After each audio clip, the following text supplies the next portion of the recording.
Good afternoon, everyone. I'm giving just a few more last few people to get on. So be patient, and we're going to start in just a few minutes.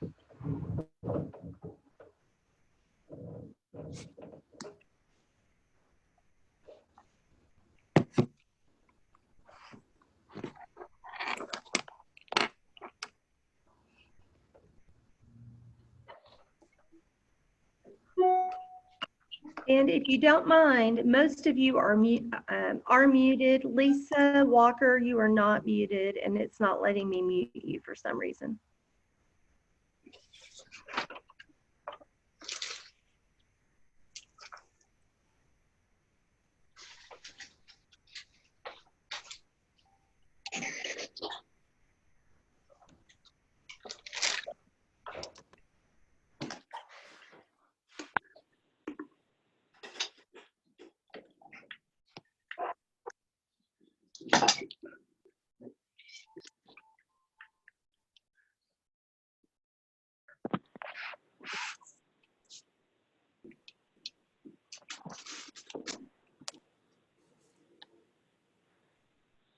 Okay.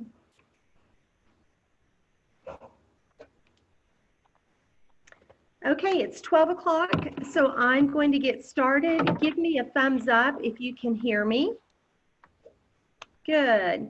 Okay, well, I'm really excited to have you all today. I forgot to create a poll, so just as kind of a general little check-in with everyone. How are you all doing? Can you, if you're on video, give me a thumbs up if you're doing pretty good.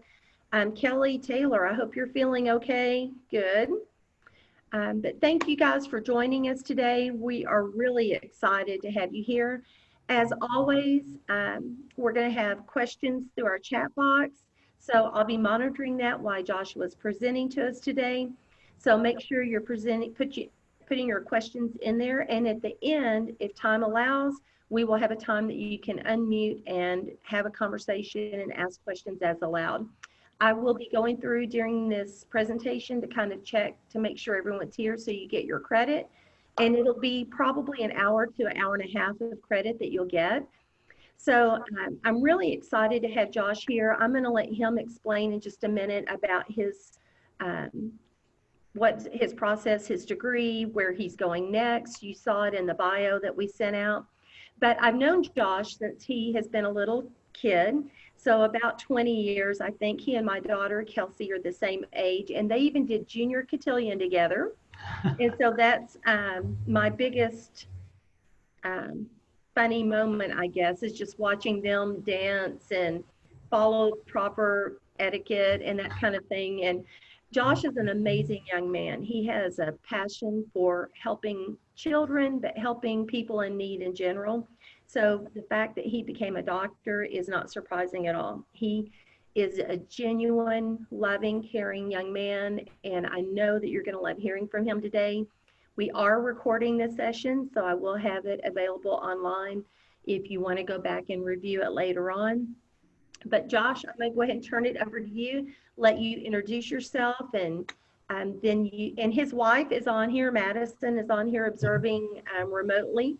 And I don't think she has her video on, but he can introduce her as well. And then he'll just start with the presentation. And we thank you for coming, Josh. It's a pleasure to have you. Thank you for having me. I'm very excited to be here, very excited to join along with you guys in the mission to champion for children. That is what I've devoted my life's work to. I have kind of an introduction in my PowerPoint, so I'll go ahead and fire up the process of sharing my screen so that way you can see the PowerPoint. Can everybody see this PowerPoint? Kind of the outside of it right now. Yes? All right. So I'm going to go ahead and make this full screen. Very good. So today we're going to talk about adverse childhood experiences and its sequelae. All right. So going into this introduction about me. Who am I? So I was raised in Abilene, Texas. My dad worked on DIAS. He was an Air Force pilot. He flew B-1s and B-52s, and he retired here in Abilene, and we never left. It's just a classic Abilene story. We got sucked in, and then we could never escape. And so my parents are still here. We visit regularly. I graduated from Wiley High School. I am a bulldog. I'm sorry for everyone else who's an eagle or a cougar. After that, I went to undergrad at Dallas Baptist University, just a little bit east. I majored in biology there. And then 10 days after my graduation from college, I began a dual degree program for my Doctor of Medicine and my Master of Public Health through Texas Tech in El Paso, and then also through UT Health, which is down in Houston. And so since then, I have had little moments to breathe and do anything else. I've pretty much just been devoted towards completing those degrees and following, all this process now for the past 4 years. I have now accepted a position at Boston Children's Hospital, which is with Harvard Medical School in Boston. And this is to become a pediatric resident to specialize in pediatric medicine. And then hopefully beyond that, my plan is to pursue a fellowship, which is just further training in hematology oncology, which is blood disorders and cancers. And so that's where my mission ultimately is. But along the way, every pediatrician develops that deep, deep desire to be a champion for children. And there is just a certain innate calling towards every single person who is a champion for children to better ourselves so that way we can better our mission and our goals for the children that we serve. And I hope that today I can do that. As you can see in these pictures, down in the bottom left, that is from my wedding with Madison, my beautiful wife. She's super out of my league. She married a nerd, and I don't know how I got her, but she's amazing, and we love In-N-Out Burger, as you can tell. We took enough time to go and visit In-N-Out Burger on our wedding night. You can see my family right there in the middle. You can recognize Teresa Dodderer. She works here at CASA. She's also an advocate. And that's us on the day that we found out that Madison and I will be moving to Boston to work at Harvard. And then on the bottom right, that is just a little snapshot of the hospital that I'll be working at. It's a massive hospital, so we couldn't get the entire hospital in it. But that will be where my mission takes me next. So moving forward, disclosures. I have no financial disclosures, just so you know. I'm not being paid by CASA or by the state government or any pharmaceutical companies or anything like that. And so I just want you guys to know that. All the materials I've used in this PowerPoint, this is more from a legal perspective or for educational purposes. I'm not going to claim them or redistribute them other than what words are my own. And then this is just a little meme for you to see at your leisure, making fun of doctors for their horrible handwriting and you can't understand anything they write. I can validate that I have bad handwriting. Moving on. These are the things that I hope that we're able to learn today together. These are our learning objectives. The first one right here is that I hope that by the end of this, you're able to understand the definition and the various types of ACEs, these adverse childhood experiences. Through all this course, we're going to review the epidemiologic components of ACEs and study the prevalence and everything of the different types. We're going to discuss the evidence, short and long-term sequelae related to ACEs. At the very end of this, you'll see my sources cited. I have done the liberty of reviewing all the medical literature for you. There's about 23 amazing articles of evidence-based medicine at the end of this that have the hyperlinks attached to them. So if you get curious, you want to look up another topic, feel free to do your further research on that. And then we want to recognize the manifestation of ACEs sequelae. We want to be able to see it and recognize it in the child so we can address it. And then, of course, evaluate the preventative and therapeutic measures for children and adults who are or have suffered ACEs. All right, so now we can move on. So let's start off with a mini quiz, okay? This is not being graded, I promise. Here are our 5 answer choices. I'm gonna bring up the questions one by one, okay, or statistics. And keep in mind there's 5 children up here, 5 really happy, fun children up here, and I think that'll help us give it an idea to ourselves, okay? So out of these answer choices, what do you think 1 and 2 children experience? You can just think it to yourself, and I'll answer in like 10 seconds. You can look at those answers, think, 50% of children. All right, so 1 and 2 children, studies show, play youth sports. It's not too surprising. The big country is very into athletics. We see a lot of children participating in Little League and things like that. Okay. The next one, 1 in 5 children. So we take a look at these answer choices. We've already used one of them. Okay. 1 in 5 children actually will experience childhood obesity. Okay, 1 in 5 children. That's about 20% of our children right there. Okay, 1 in 10 children. 1 in 10 children. We've used 2 of our answer choices now. We look, we see we have ACEs, we've got childhood abuse and neglect, and we have ADHD. Okay, so 1 in 10 children will actually be clinically diagnosed with ADHD. This is not as common of a thing, I think, as people want it to be. I'm talking about people that are actually clinically diagnosed by a physician. Okay, 1 in 4 children. Okay, 2 answer choices left. So 1 in 4 children actually experience some type of abuse or neglect. If you look at these statistics, it's pretty staggering. 1 in 5 children experience childhood obesity. 1 in 4 children have experienced abuse or neglect. And so that leads us to our last one, 3 in 5 children. 3 in 5 children within the United States experience 1 criteria of ACE score or more. So look up here, look at these 5 happy kids and do the math. 3 of those 5 kids have experienced one of these adverse childhood experiences. 1 of those kids within that 5 are ones who have experienced abuse or neglect. All right. So let's start off just right at the basics. What is an adverse childhood experience? Well, to break it down into its most simple term defined by the CDC, the definition says that it's a potentially traumatic event that occurs in childhood, which we measure really from 0 to 17 years. This is not an all-inclusive list, but it does include experiencing violence of some sort, abuse of any type, neglect, witnessing violence, abuse, witnessing substance abuse, living in poverty, whether it's in the home or the community that they live in, having a family member attempt or die by suicide, or really even experiencing death in and of itself of a family member can of course be traumatic, or enduring a divorce or family separation. We know this is a very hot topic within our world today, of course, because with the Syrian refugee crisis, with the crisis that we have on the border, we see families and children separated from their parents regularly. It's happening every day to thousands of kids. So we look at risk factors for higher prevalence of ACEs. All right. So we see this a lot in multiracial, Hispanic, and Black American communities. We see higher levels of ACEs. In families that have a lesser than high school education, we see this, and we'll kind of go into this more later of why that is.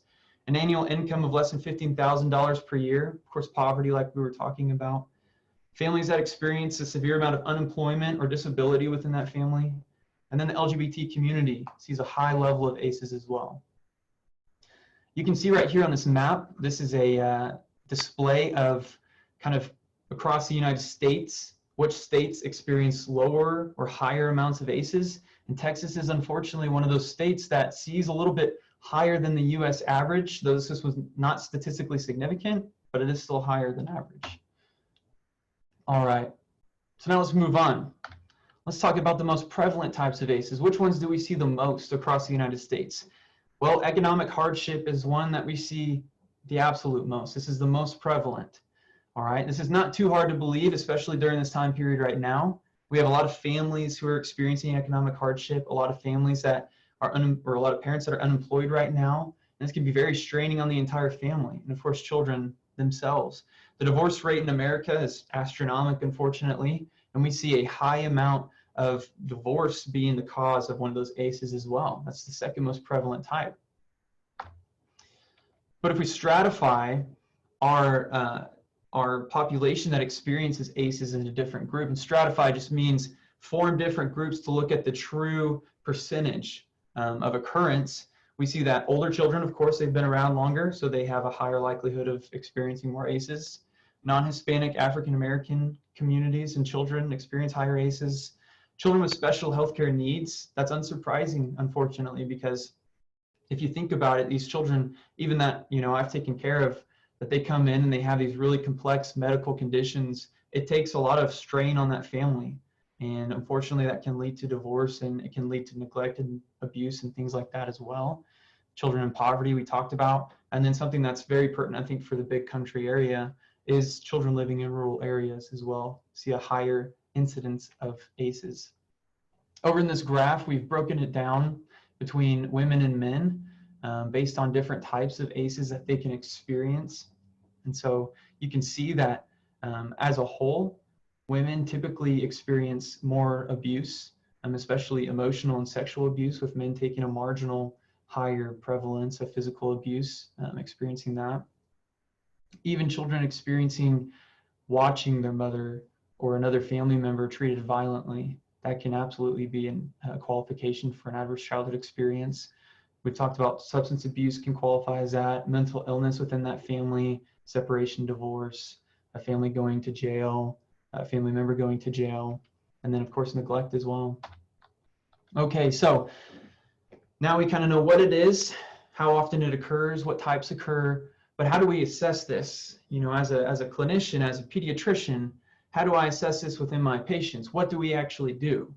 It's not just something that we kind of pull out of thin air. There is actually a process that we go through. And my mother actually told me that you guys have within your handbook a little ACES score assessment sheet too. So you can take a look at that later. But what are the 10 questions that we look at here? So we asked them, while you were growing up during your first 18 years of life, did a parent or another adult in the household often or very often swear at you, insult you, put you down, or humiliate you, or act in a way that made you afraid or that you might be physically hurt? So that's one area that can count as an ACE. Did a parent or other adult often or very often push, grab, slap, or throw something at you, or ever hit you so hard that you had marks or were injured? That's another one. All right, and so you can kind of read through these 10 right here. I won't go through each of them, but I want you to have an idea of the different things that we look out for to calculate an ACE score. So what is the prevalence then? So we talked about 3 in 5 children earlier experience one ACE, just one, at least one, all right? So you go through that 10 question assessment right there, you can kind of get an idea of how broad this category is and definition is. We see that 1 in 5 children experience 3 or more ACE events, which is a very staggering number, all right? And so why does this all matter? You know, beyond its face value of, you know, something terrible happening to these children, why does it matter? Why do we calculate an ACE score? Well, through research, medical research, we have been able to see that as an ACE score increases, the odds ratio, which is a statistical measure of just saying that the odds for something increase when we see this, the odds ratio as an ACE score increases will increase the risk of risky behaviors that the child is partaking in their adult life and even their teenage life. And then the morbidities and mortality will also increase too, and we'll talk about that later. And in fact, a score of greater than or equal to 4 was associated with increased odds for poor social, economic, and health outcomes that we will here to discuss, okay? So you can see how this, you know, is a very, very bad issue on multiple fronts.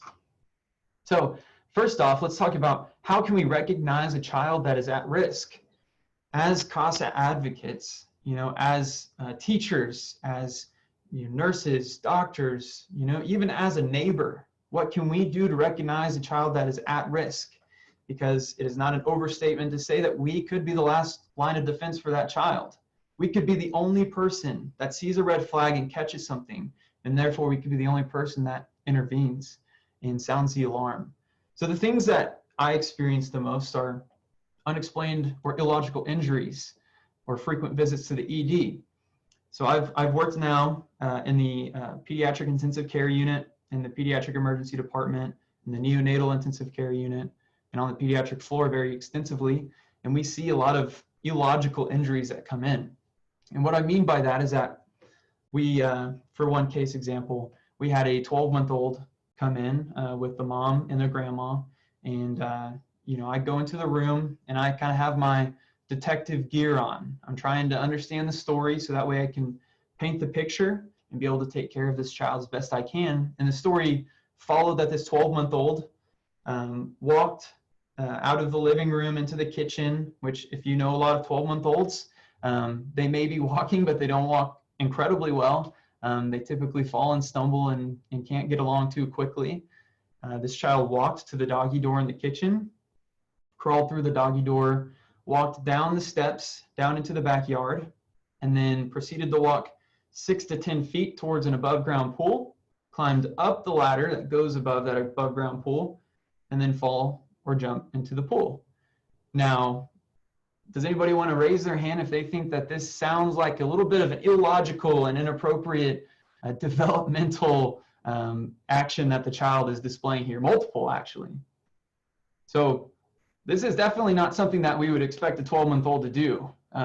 This 12-month-old would probably be an Olympic athlete if they could do that all at that early of an age. And so this is what we would call an unexplained or illogical injury. The fact that this child had multiple different actions that were supposed to be above where their developmental milestone was at should tell us, well, something's not adding up here. And so we had to work this kid up, unfortunately, for non-accidental trauma, because this kid ended up experiencing a drowning episode. And it was a very, very sad situation. There are other situations where parents come in and they say, yeah, you know, my 2-month-old was just laying on the bed and I walked away just for a second and they weren't even near the ledge of the bed. And then they army rolled off of the bed and hit their head. And now they have a hematoma, which is just an expanding amount of blood within the brain that will compact and press on the brain and lead to a lot of different things. And that's what happened. Well, kids don't really start rolling around until 4 months at the earliest, normally about 5 or 6 months. And even then, they're not going to army and log roll like that. And so when we hear something like that, that's developmentally inappropriate. All right. So moving on, behavioral and personality changes, social withdrawal. So what we can commonly see is that, you know, especially for teachers and for parents that are concerned about abuse, is that you have this outgoing child, you know, they're loving life, they have not a care in the world, and then all of a sudden their behavior takes a sharp turn and they become socially withdrawn. They don't like to talk. They're barely trusting people. They're not active, they're not engaged anymore. And it's just this very blatantly obvious change. We have to be aware of those things because the child's not just going to do that on their own. It has to be a cause. There has to be some kind of etiology behind it. A premature understanding of explicit content. If a child is, you know, playing with dolls and is simulating sexual positions, you know, at the age of 5 years old, that's absolutely above where they should be developmentally in their understanding of sexuality. And that would be an indication that this child may have suffered some kind of sexual abuse or witnessed some kind of sexual content that they should not have at their age. And so we have to be aware of those things. Changes in school or extracurricular performance. You know, for teachers, a child that has been, you know, a steady B student all of a sudden drops off and they're failing several classes. We have to look for some kind of ACE that could be potentially there causing this change in their performance and their ability to perform. And then delay or regression in developmental milestones. We can see this a lot in children that experience head trauma. All of a sudden, you know, they're able to walk around, they're able to sit up, but after they experience this head trauma, they regress in their milestones. They're no longer able to do these things, sometimes for the rest of their life. Sometimes it's irreversible, unfortunately. And then a vague or related symptomatology. If a child says, you know, I don't want to go over to my uncle's house or my aunt's house because, you know, my tummy hurts. And every single time you're trying to send them over to that person's house, their tummy hurts. You know, this may not just be the child making something up and complaining. It could be their body through subconscious experience having these symptoms of anxiety and them not wanting to go because they know something bad happens there that they don't want to be exposed to. And then, of course, psychiatric symptoms. Children that are experiencing depression, anxiety, hallucinations, or even worse, are experiencing suicidal ideations. This is developmentally inappropriate. We have to be aware of those things. So I'll kind of talk about the medical sequelae now. What do we look for in the short-term and long-term effects of these ACEs? What do they cause? Well, we see a high prevalence of cardiovascular disease.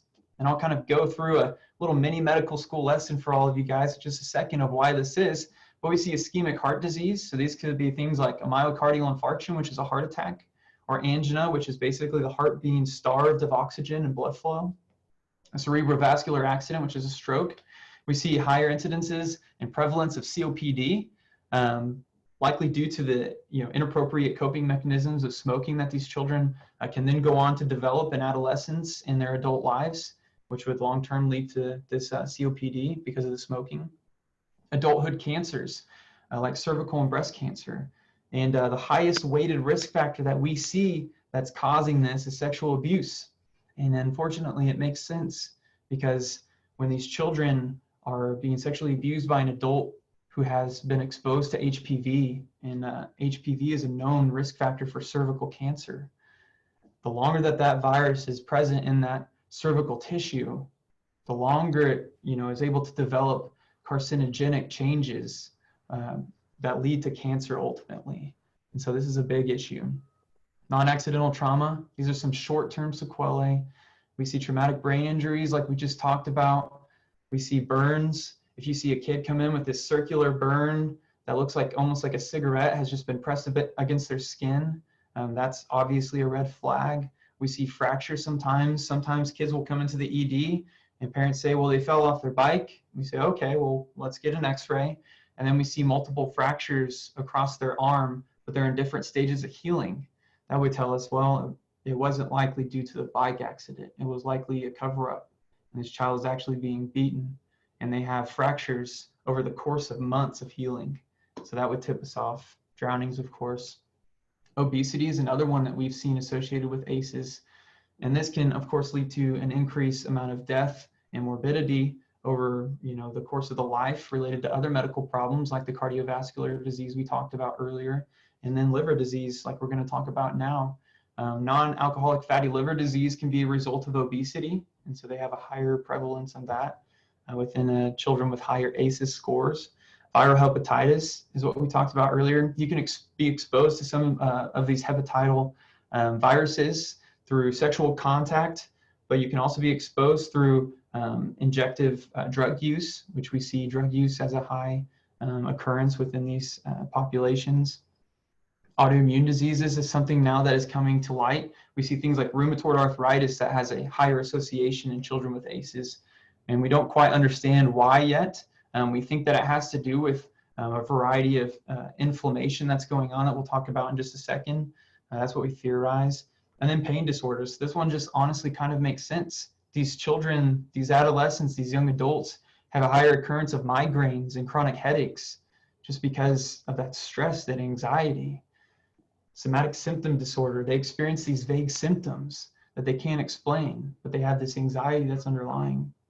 And then for children and really females who have been exposed to sexual abuse, that type of ACEs, they can long-term see vaginismus, which is basically hypersensitivity of the vagina, and other dyspareunias, which is just painful sexual intercourse. And of course, you can imagine that this can strain the relationship that they might have one day with a partner or a spouse.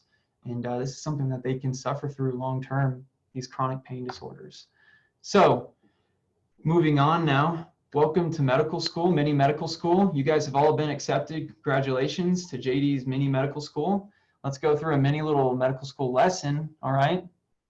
So it's not enough that I just wanted to be able to tell you, hey, these are the things that they experience long-term. I want to be able to paint the picture and the pathway for you, okay? So that way you can look and say, okay, here's an adverse childhood experience or multiple of them. And then here was a, cerebral vascular disease that we talked about earlier. But, Joshua, I don't understand kind of how that pathway happens. So let's go through it and look at a few different pathologies, okay? So with one ACE, we can see an alteration in something called the hypothalamic pituitary adrenal axis. And you're thinking, whoa, hey man, it's noon. I've been socially distanced. I did not understand what you just said. Can you break this down for me? Let's break it down, okay? So the hypothalamus is a section of your brain, and it basically tells the pituitary gland, which produces different hormones, to tell the adrenal gland to produce a certain type of hormone. All right, so it's just this little sequential pathway. We see an alteration in that pathway for these children that have been experiencing ACEs. All right, so when we get down to the adrenal gland, which is, again, one of these tissues that produces a certain type of a hormone, specifically a glucocorticoid hormone called cortisol. I don't know if you've ever heard of cortisol. We typically call it the stress hormone. That maybe is getting a little familiar, I hope. So the stress hormone is enhanced. Its effects are enhanced. Its production is enhanced. We see an increase of it in people that are experiencing stress and trauma and anxiety. So let's talk about how this will affect the body from that point on. Okay, so cortisol, the stress hormone, is going to lead to pro-inflammatory upregulation. And what do I mean by that? Okay, so inflammation Inflammation is what happens when you fall down, you scuff your knee, it gets all red, it gets all nasty, it gets all hot. That's inflammation, all right? Now just imagine that this is happening throughout this entire child's body for their entire life virtually. It's going to affect different tissues, it's going to affect the different blood vessels, it's going to affect the heart, all right? So we see an upregulation of inflammation. And this is going to lead to inflammation that damages tissues within the body, which ultimately is going to lead to something, regarding the heart called atherosclerosis. You may have heard of this. This is when a clot forms within the arteries, and that clot will eventually close off. And when it closes off, the heart no longer gets blood, it no longer gets oxygen. That's what we call a heart attack, and it kills that heart tissue, okay? So it's going to lead to stuff like myocardial infarction, the heart attack. It's going to lead to, to strokes, and then it can lead to cancers long-term as well, because the more inflammation that the body is experiencing, the more genetic changes that the individual cells within the tissue experience. And then as that happens, it can lead to cancer long-term. So that's kind of how we see some of those things develop. Now let's talk about obesity and diabetes. How do those things develop just from ACEs? So we see, again, that increased stress hormone, and it'll lead to a resistance, actually, of the body's ability to react to insulin. We all know what insulin is. We may not know what the function is. We all know that we have sugar within our blood, and we probably all know what diabetes is. And we all know that all three of them are kind of connected somehow. So insulin is actually a hormone that will tell your body to store blood sugar. Glucose is what we call it. When we have an increased amount of cortisol in the body, our body can no longer appropriately use insulin to store that blood sugar. What it will also tell our body to do is in that blood sugar that's stored up in our body, it'll tell it to break it down. Because essentially what's going on is the stress hormone that we are experiencing is one of the ones that sounds the alarm whenever we hear a rattlesnake. It releases, it tells our body to produce more energy so we can dash the other way and run, or if you're brave enough that you can take out a machete or something to be able to whack that rattlesnake with. That's what it's telling us to do. But that's supposed to be in a very specific, singular scenario that's dangerous to our body. So imagine that happening over time. So what happens is that our body then is producing too much sugar and it's not storing it, which will end up leading to diabetes and the diabetic effects to the kidneys, to the eyes, to the heart, to the blood vessels, to a variety of different tissues. It'll lead to obesity as well. All right, so let's now move on a little bit into how this alteration of this axis can affect the brain, because we just talked about there's a lot of different mental health illnesses that these children with ACEs experiences as an adult, and developmental and academic problems that they experience. So we see I'm mispronouncing my words, neuroanatomic changes, all right? And so with the body and with the brain's development as a child, what happens is we see that their brain is not developing appropriately. It's not maturing appropriately. And so as the brain does not mature appropriately, it does not reach where it needs to as an adult to be able to comprehend the various things that we need to in our adult lives. And there's going to be physiologic changes as well. So these physiologic changes to start with is going to be a dysregulation of neurotransmitters. And so have you guys ever heard of dopamine, serotonin, things like that, melatonin, all of that good stuff?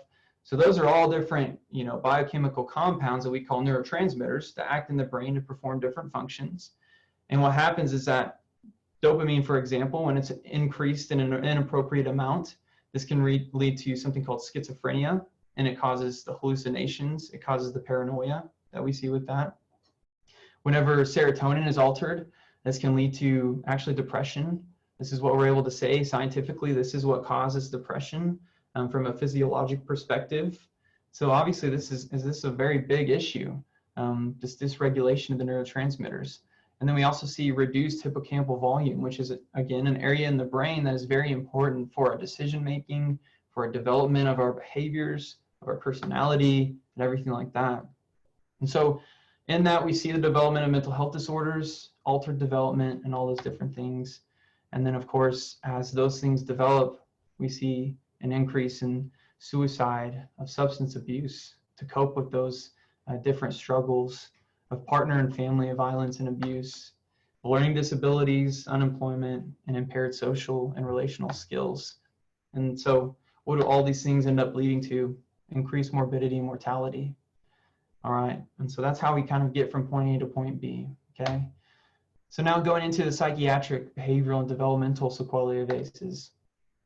So we see an increased amount of mental illness. We see things like depression, anxiety develop. We see PTSD very frequently. We see dissociative identity disorder, which previously was called multiple personality disorder. It's basically when a child gets stuck within, their 6-year-old self because they weren't able to ever have counseling to cope with what happened to them at a 6-year-old age. And they develop this altered personality, and they can't escape that. And it's a very interesting pathology. And then different types of personality disorders can develop as a result of ACEs. We see adoption or development of harmful coping mechanisms and behaviors. These things like alcoholism, these children either develop it themselves or they see perhaps a parent use these coping mechanisms, and they were never taught how to appropriately deal with that stress, that anxiety, and be able to process through those difficult things that they experienced as a child. They just saw their parent turn to alcohol, turn to smoking, turn to different illicit substances, and so that's what they end up doing. And it's an intergenerational pattern that we see. We see them partake in risky behaviors. We unfortunately see an increased incidence of prostitution within children that have experienced ACEs. Through that increased sexual promiscuity, or those multiple sexual partners, we see an increase in sexually transmitted infections. We see increased teen pregnancy, unintended pregnancy, abortion, and then ultimately we see risk of fetal death and demise from those parents, from those mothers. And then behavioral issues like adjustment disorder, and something called disinhibited attachment disorder, which is basically when a child does not know how to recognize a stranger. And so then they basically just go up to somebody in the supermarket and hug them to death, just like they would, their brother or their sister or their mom or their dad. And they're not able to recognize who a stranger is. They're not able to understand those social norms of, hey, I don't know this person. I can't trust this person, And so those are some of the things that develop. All right. So now moving on to socioeconomic and academic sequelae. We see, educational disparities within this ACEs population. We see these children have a decreased likelihood of graduating from high school, which we can see just makes the cycle repeat entirely when they're not able to achieve these academic standards that we have. We see too that over time there's a decreased literacy and employment opportunities because of that lack of education from not finishing high school. And so all these things begin to add up and interrelate and lead to just absolutely horrible outcomes for these children. And we see an increased unemployment rate. We see that they continue to stay in poverty. We have research that suggests to us that 70% of children that are born into poverty don't escape poverty. And so these 30% that are able to, it's an amazing story, but there are 70% of those kids that remain in those areas. And that could be due to a variety of reasons, impaired work or performance, because they're not able to gain confidence because they never had an adult figure that believed in them, or maybe they developed these inappropriate coping mechanisms and they're addicted to alcohol, they're addicted to marijuana, they're addicted to opioids, and that impairs their ability to work, okay? And ultimately all these things, unfortunately, like I said, lead to premature death because they're not able to have the same health literacy that all of us might have. They don't have the same employment opportunities that we have, and ultimately they're under-resourced, all right? So I know that is all very, very difficult to talk about. It's very heavy. It's not what you expected to have thrown at you at noon on a Wednesday in the middle of social distancing. But let's talk about ways that now we can improve the outcomes for these children, because that's not where the story ends, fortunately. Fortunately, we have people like you. We have people like you who are giving of your time and being a champion for these children to make an outcome difference in their life. All right. And in fact, the American Academy of Pediatrics estimates that cardiovascular disease, which is the #1 cause of death in America today, could be reduced by 13%. That's 1.1 million Americans if we can decrease the amount of ACEs that our children experience. Also, adults that are experiencing depression, we can reduce that by nearly 44%. That is what our research tells us. We can do these things through work like what you're doing, through CASA. All right. So what are the different ways? Let's talk about it. We need to be able to recognize a child that's at risk for ACEs, whether they've experienced it or they're suffering it currently, all right? Or whether they haven't experienced it yet, but they're at risk. We have to be able to sound the alarm. We have to have our social detective skills on to be able to say, okay, I think something's a little bit off here. I need to be the one to speak up. Don't wait for somebody else to do it. And I know I'm preaching to the choir here. That's why you guys are here, is because you want to make a difference in these children's lives, okay? But we have to make sure that we speak up if we see something that we are sure is not right, because we may be the only ones that ever do that. We need to promote early intervention programs like CASA. You know, I've done some research actually with a community organization in El Paso. It was actually my most recent research project that looked at academic outcomes for children that this athletic organization was working with. And we saw that they actually performed better academically just by participating in baseball and softball. So these are the kind of programs that I'm talking about. We need to work with our community partners here in Abilene and wherever we may be, you know, coming from. For me, it's in Boston. We need to be able to work with them to put those children in contact with them so that way we can have early intervention to change their lives, to get them in contact with a pediatrician, get them in contact with a counselor that can go through cognitive behavioral therapy and play therapy and things like that. So that way we can change the outcome for these children. We need to coach parents on parenting skills. I'm not a parent, you know, I hope to be in the future. We all know though that parenting is not easy. It's a very difficult thing at times. And imagine if you have all these exterior stressors like unemployment and poverty and medical conditions that are, you know, also going on while, you know, kind of being lost in how to parent your child. We need to be able to walk alongside our parents and say, hey, you know, let's work together here. Let's talk about the things that we can do that will both relieve the stress and anxiety for you in an appropriate and healthy way, and also for your child. Let's encourage this family therapy. Let's teach children healthy coping mechanisms early on. All right. These are things like athletics, which we saw 1 and 2 children are, you know, taking part of, but it also includes counseling. I cannot even preach enough how important counseling is for the children that we're serving, that are experiencing these adverse childhood experiences, because we don't want them to internalize all that, build it up, and then express it in an inappropriate way that will lead to one of these long-term sequelae. What we want to see them be able to do is develop those healthy coping mechanisms and talk to this counselor, talk to, you know, a youth pastor or a coach or some kind of mentor, a teacher, their CASA advocate, be able to say, hey, this is going on in my life. You know, I don't know what to do. You can be that for them. And that can make a difference, just being there to listen. You know, we got to battle and address these socioeconomic disparities that exist in our world. You know, being somebody who did his medical training and public health training on the US-Mexico border, I've seen some, unfortunately, major health disparities and academic disparities that exist there. And it's been my life goal to, you know, travel around the world really and work with under-resourced communities to be able to break down those barriers to the resources so that way they can have equal opportunity. And I think that's the mission of all of us. And we have to be able to battle those things and address them so that way these communities where children are experiencing a disproportionately higher amount of ACEs, we can lessen that number through addressing these root issues. So I think this video may not work. So what I'm going to do, oh wait, there we go. It is working. Can everybody see this part right here? Great. Let's go ahead and play this video. Hi, this is my neighborhood. I grew up in this building. This is a great community now, but it's had its share of problems. When I was a kid, our community had high unemployment, a lack of resources for families, and lots of kids hanging out with no adult supervision. You might have heard about adverse childhood experiences, or ACEs. ACEs are traumatic events in childhood, like abuse and neglect, that can increase risk for future problems. But they don't have to. The good news is that ACEs and their consequences can be prevented. Take me, for example. I was at risk for ACEs, and despite all the things that put me at risk, some pretty incredible people helped make sure that I wouldn't become another statistic. Come on, I'll show you around.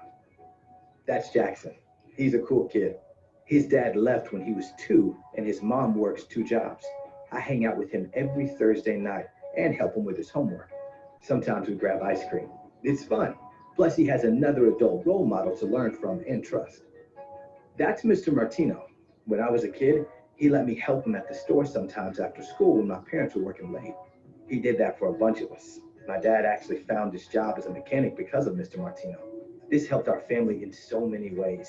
Not only did my dad have a steady paycheck, which eased his stress about paying rent and buying necessities like food and clothes, but he was also a lot nicer to me, my brother, and my mom once he started working a job that made him feel good about himself. When communities come together, they can do so much to prevent ACEs. Mr. Martino and other local business owners put together a series of career workshops to help people like my dad find work. My mom also got a job with a company that allowed her to work from home and spend more time with me and my brother. Mariana has just gotten out of a class about handling challenges of single parenting. The clinic offers free childcare so Mariana's daughter, Ella, can play while Mariana's in class. The class helps parents like Mariana develop positive parenting skills, not just for babies and toddlers, but for teenagers too. This is another way our community has come together to give families the resources they need. And just one more way to prevent ACEs. This was my school, Riverside Middle, right in the heart of town. These kids are here for a sponsored summer camp. This community-supported program helps families with affordable, quality childcare and helps kids get tutoring and learn life skills. When I was a kid, I spent a lot of time at this school all year long. There was one counselor, Miss Greer, who I remember more than anyone. She was a really good listener. Miss Greer helped me and my brother get involved in after-school activities like baseball and soccer. Our coaches were super nice and were mentors to us. Staying after school for practice kept us and a lot of other kids out of trouble. When schools help take responsibility for preventing ACEs, everybody wins. My life could have gone in a completely different direction.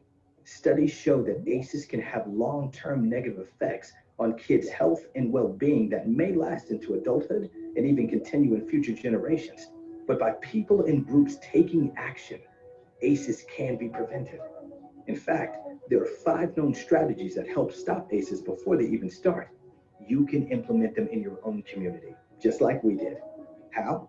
By strengthening economic support for families, by changing social norms to support parents in positive parenting, by providing quality care and education early in life, by enhancing parenting skills to promote healthy child development, and by intervening to lessen harms and prevent future risk. So, now you know my story, and you've seen the prevention strategies in my community that helped me beat the odds. I had healthy relationships with my family and friends. I learned how to take care of myself and make good choices. And today, I'm a mentor to other kids who need some extra help so they don't become an ACEs statistic. Safe, stable, and nurturing relationships and environments are essential to prevent child abuse and neglect and to assure that all kids reach their full potential. Are you thinking what I'm thinking? All right. So that's a video that was published by the CDC. This is where a lot of my information came from, a lot of the research that's being done. And so you can see that that's a testimony from somebody who has survived ACEs and the different things that impacted their life. And you guys are one of those amazing things that has impacted the lives of various children, so many children within this area. And so know and be encouraged. And in fact, that leads me to the landing part of this presentation. You know, as the captain, fasten your seatbelts. We're about to land, everybody. I promise. No more complicated things going to be brought up during this. Encouragement time, okay? So, the first thing that I want to provide to you, no matter where you fall on a spiritual perspective, this is a lesson I think that is very important. Somebody who claimed to be a deity, Jesus, he said that, truly I tell you, whatever you did for the least of these brothers and sisters of mine, you did for me. All right?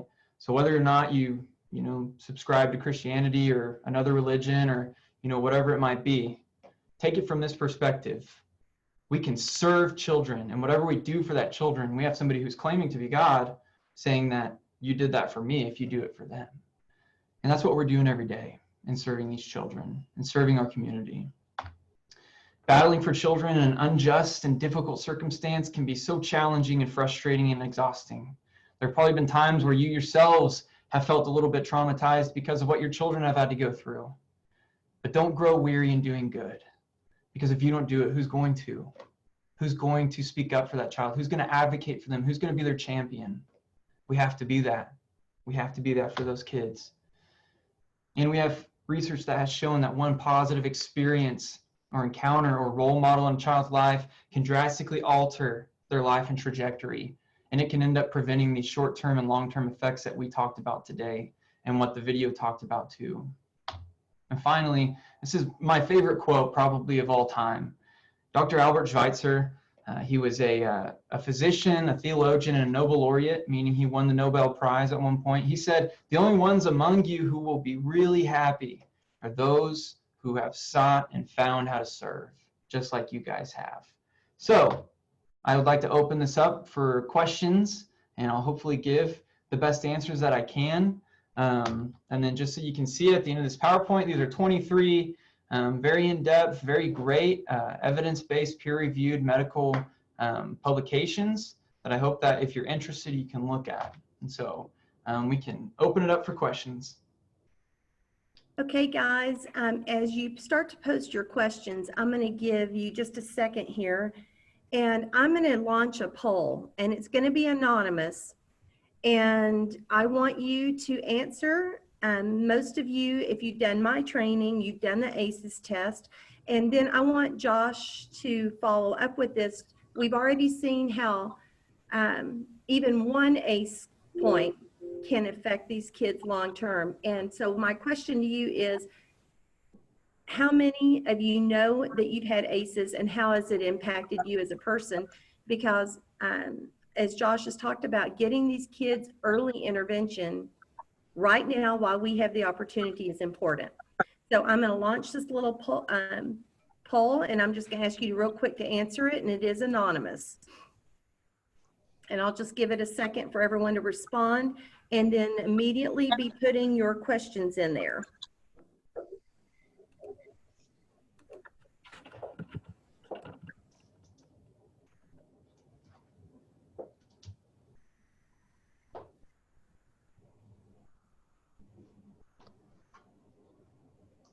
So we're about 45%, almost 50% have answered. So I'm going to give it just a few more seconds so we can try to get up to everybody.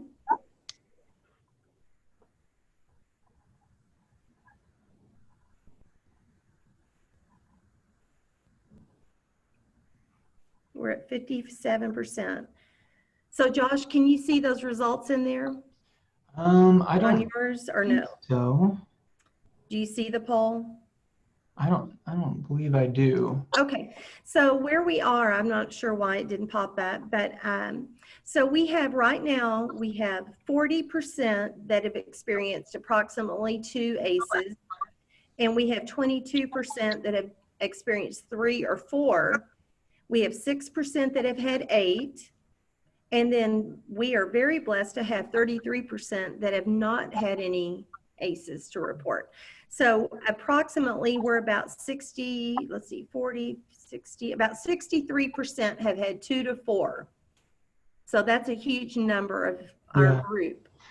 So how should we as adults, why should that be eye-opening for us personally? What should we do? Yeah, that's a great question. So, you know, if we think back to the prevalence that we looked at based on the CDC's data that I covered earlier, it said that about 3 in 5 children, and that was polling adults, 3 in 5 of those adults experienced as children, and 3 in 5 children today experience 1 or more ACEs. And so that actually adds up to what, you know, our little study just now did, 63%, you know, right there around that 3 in 5. And, you know, as adults, that should tell us that, unfortunately, between generations, not a lot has changed. You know, I think that there's a variety of different generations represented here right now, and then including the children that we serve every day. That's an entirely different generation and group of generation. And I think that should tell us, you know, unfortunately, not a lot has changed, but that shouldn't discourage us. Oh, now it's popped up actually. Okay. Perfect. And so, you know, what that can tell us is that those ACEs that we have experienced, you know, that you have experienced as an individual, those can be used to relate and empathize with the children that you serve. That's the biggest thing. You know, an example that I have is my dad had cancer, and that's not an ACE by any means. My dad had cancer, and so whenever I am working with my oncology patients, I use as an opportunity to relate to the family and relate to the patient. Say, hey, I know what you're going through. I experienced this. My dad had cancer. I understand the struggles that are coming along with it. So as individuals, whatever ACE you may have experienced, you can relate that to your child if you feel comfortable doing so. I know that it may be a little bit of a step to come out and say, hey, this is what I experienced as a kid, you know, but I know what you're going through, and I know what things are, you know, in your head right now, the things that you're struggling with, the things that are keeping you up at night, you know, do you want to talk about it? And that could mean a lot just to have somebody to listen to for a child. Let's see. So we have some questions coming up. Yep. So how are the 10 questions determined? And why isn't death of a parent or friend considered an ACE or bullying? It's a great question. So I'm not convinced that that this ACEs assessment is at its final product. We know that over time we just have to develop things. And there even could, you know, as of today, there could have been a new one produced. We know that medicine and sociology and psychology and everything is changing constantly and bettering itself. And I definitely do think that those are traumatic events. I think that if a child came to me and said, hey, my dad died of cancer, or my dad, you know, my dad or mom currently has cancer and it's been extremely stressful, I would personally, as a physician, count that as an ACE. I would include that. That is a traumatic experience. I remember when I was in college, that's when my dad was diagnosed. And I remember it being a very difficult experience. I wouldn't say, you know, traumatic for me. It didn't impede my ability to function. But I know a lot of people who lose a family member and it does impede their ability to function. And so you're exactly right. I think that we should include those things. And hopefully, you know, if I'm able to, you know, have my hand within the development of a new ACE assessment system, that would absolutely be something that I would include. Let's see. Can we make this presentation available to foster parents and foster to adopt parents? Absolutely. So after this is over, I will email this PowerPoint to either my mom, Teresa, or Rebel, and they can redistribute it to whomever of you guys, and then you can send it on to whoever you'd like to. So that way they have this information. 'Cause this is, I think, very valuable information. It's very important that we're aware of all of this. And I think that it can be very useful for really every single person. Do we have any more questions?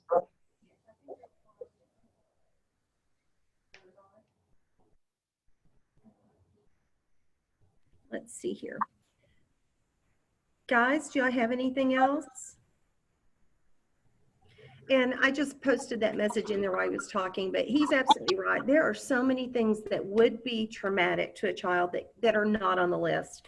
I could think it would be probably impossible to put every possible traumatic event on a list.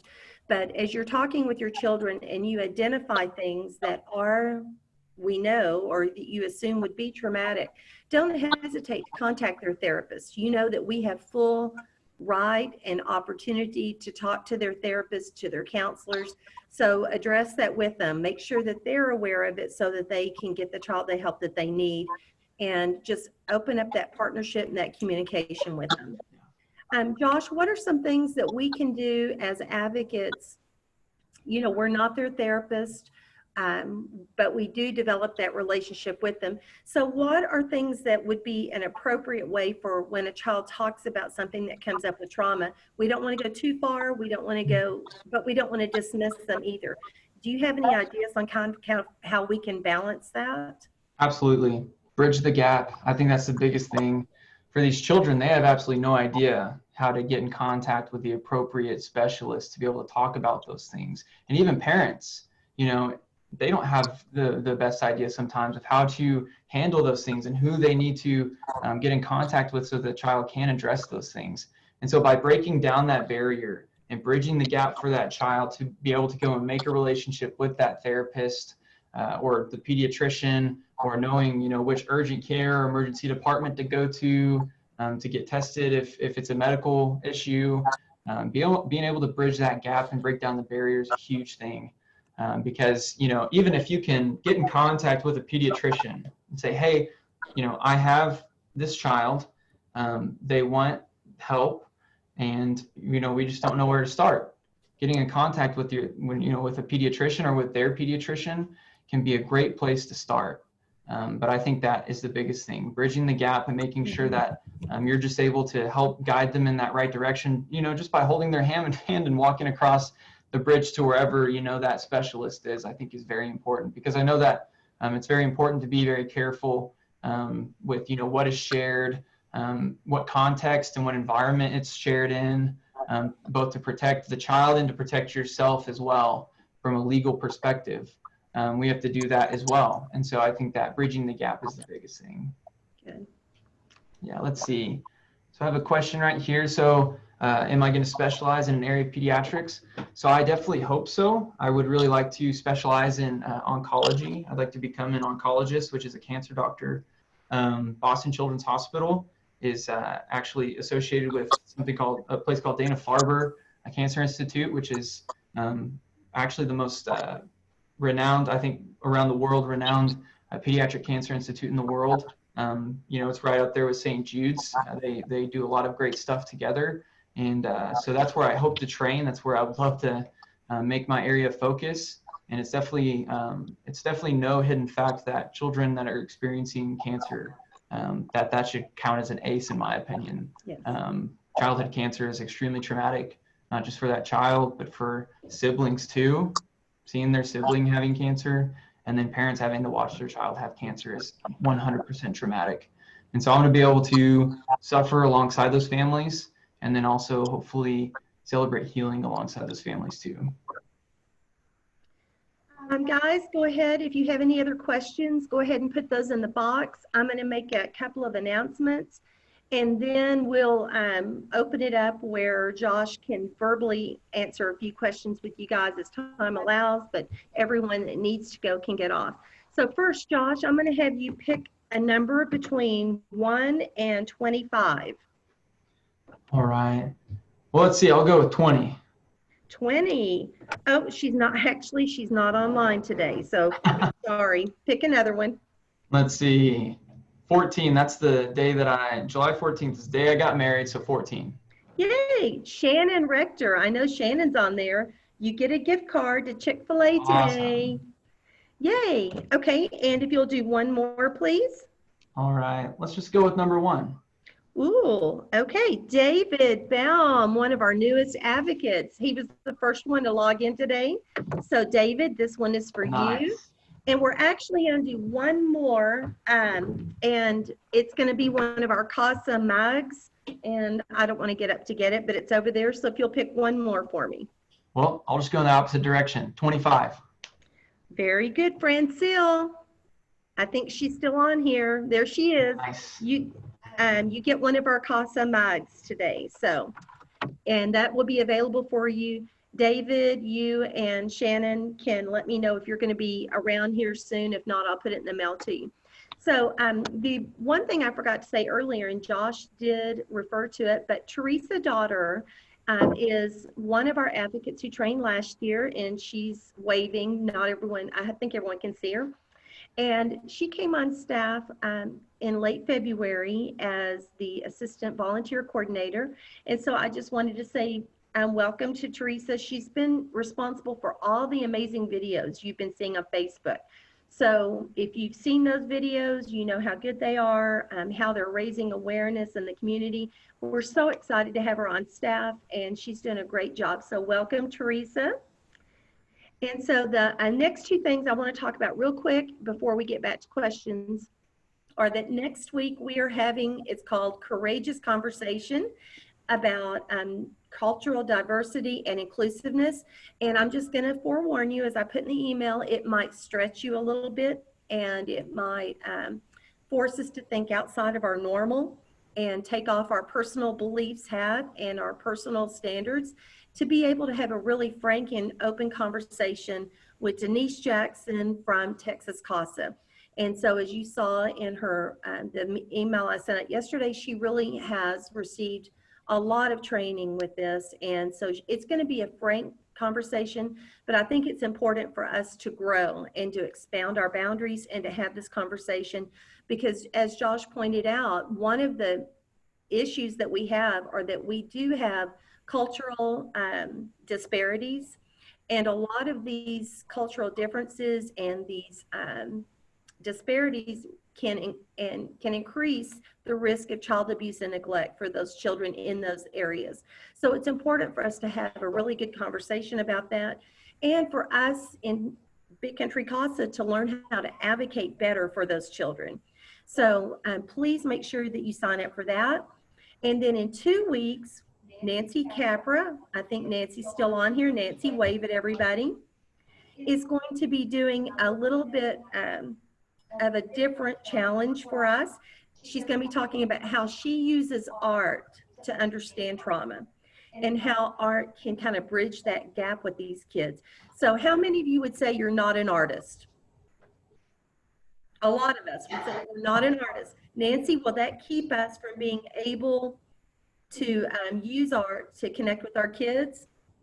No, it's not about being an artist. It's about how creativity unleashes things that they may not be able to verbalize. So you don't need to be an artist. Good. Just well, a concept. Next week, I'm going to be emailing you about that opportunity and what Nancy's going to do. I'm finalizing that with her and how it's going to look. So I'll be emailing that out. So we have some great trainings coming up to you. If you're done and you need to go, I know a lot of you have things you have to get back to, then feel free to go ahead and leave. But I'm going to now allow everyone to, if you want to unmute yourself and ask Josh any questions, then those that are still available can have a conversation with him for a few minutes. So we'll get this time entered. You're going to get an hour and a half credit for today's presentation. Josh, you did a great job. So if everyone could join me in giving him good job, Josh. Thank you.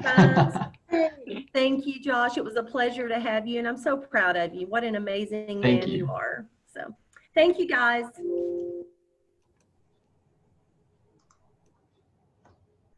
Okay. Those that are left, if you want to ask Josh any questions, feel free to go for it. Just be respectful of each other. And if you want to put them in the chat box, you can still do that too.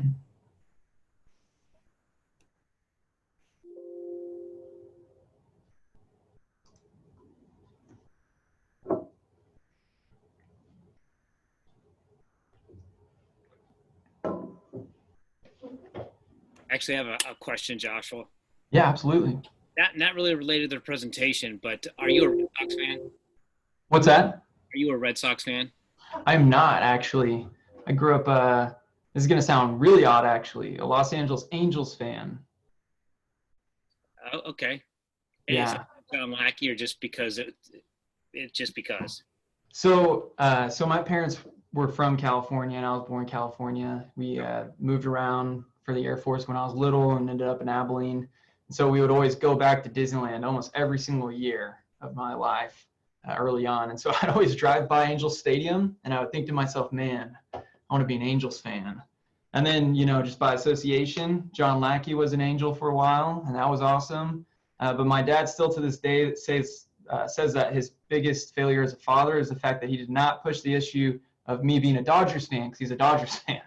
And so, and now my wife has already bought a Red Sox hat. So I don't know what's going to happen to our kids. Hopefully they won't become Red Sox fans. But Well, if they do, they'll be better off. That's definitely true, because the Angels haven't won anything in a very long time. At least the Red Sox have. Yeah. But I'm really excited to go to Fenway. We actually already visited Fenway.